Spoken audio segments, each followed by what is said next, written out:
తెలంగాణలో విగ్రహాలకు సంబంధించినటువంటి డ్యామేజెస్ కొనసాగుతూనే ఉన్నాయి. దయ్యారా గ్రామంలో తాజాగా మెడికల్ డివైస్ పార్క్ దగ్గర ఉన్న చిత్తారమ్మ దేవాలయంలోని విగ్రహాన్ని కొందరు దుండగులు పెకిలించి తీసుకెళ్లి పక్కన ఉన్న గుట్టరాళ్లలో పడేశారట.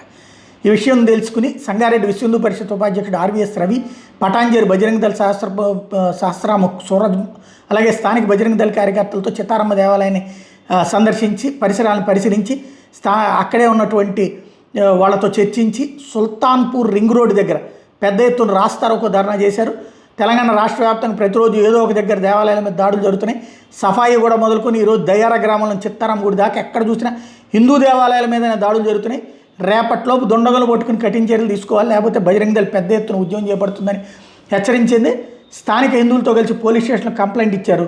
స్థానిక సిఐ, ఏసీపీ నిరసన స్థానానికి వచ్చి వీళ్ళని త్వరలోనే దుండగులు పట్టుకుంటామని హామీ ఇవ్వడం అన్నటువంటిది కాస్త పాజిటివ్ సిగ్నల్. ఏం జరిగింది అన్నటువంటిది తేలాల్సింది. మళ్ళీ ఎవడన్నా దొరికితే పిచ్చోడు, లేకపోతే కనుక చెట్టు కింద రాయేసేవాడు అని ఏమైనా చెప్తారని చూడాలి.